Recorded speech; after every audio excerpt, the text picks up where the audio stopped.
இப்போ இந்த அன்னாச்சி பழ இலைய வச்சு நாம ஒரு தீநீர் செய்ய போறோம். இதற்கு தேவையான பொருட்கள் அன்னாச்சி பழத்தின் இலைகள், கடுகு, நெற்பொரி, நாட்டு சர்க்கரை. இந்த தீநீர் எப்படி செய்யறதுன்னு பார்க்கலாம். முதல்ல ஒரு பாத்திரத்துல 200 மில்லி தண்ணி ஊத்திக்கோங்க.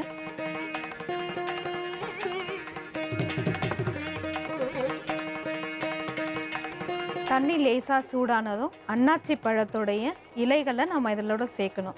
அன்னாச்சி பழத்துடைய இலைகளில் வந்து நிறைய முட்கள் இருக்கும், ரொம்ப கூரானதாக இருக்கும். கொஞ்சம் கையில் பார்த்து எடுங்க, இல்லைன்னா கையெல்லாம் கிழிச்சிக்கும். இது ஒரு 4-5 இலைகளை சேர்த்துக்கலாம்.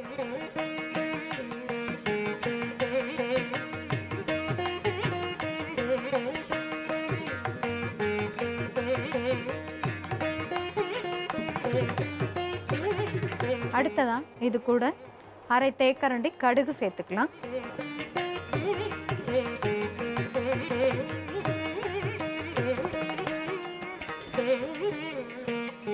அடுத்ததான் ஒரு பிடி நெற்பொரி சேர்த்துக்கலாம்.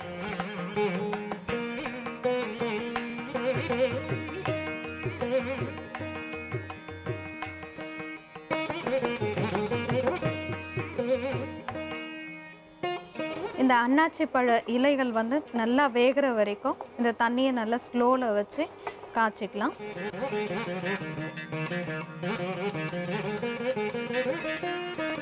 இப்போ இந்த அன்னாச்சி பழ இலைகள் நல்லா வெந்துருச்சு. இப்போ தேவையான அளவு நாட்டு சர்க்கரை சேர்த்துக்கலாம்.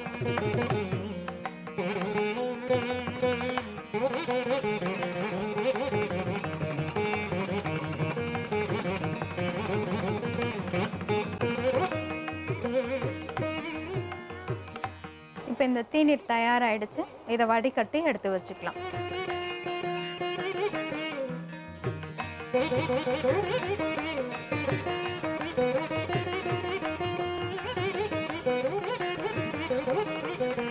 இப்போ இந்த தீநீர் தயாராகிடுச்சு. இதை எப்படி செய்யறதுன்னு இன்னொரு முறை பார்க்கலாம்.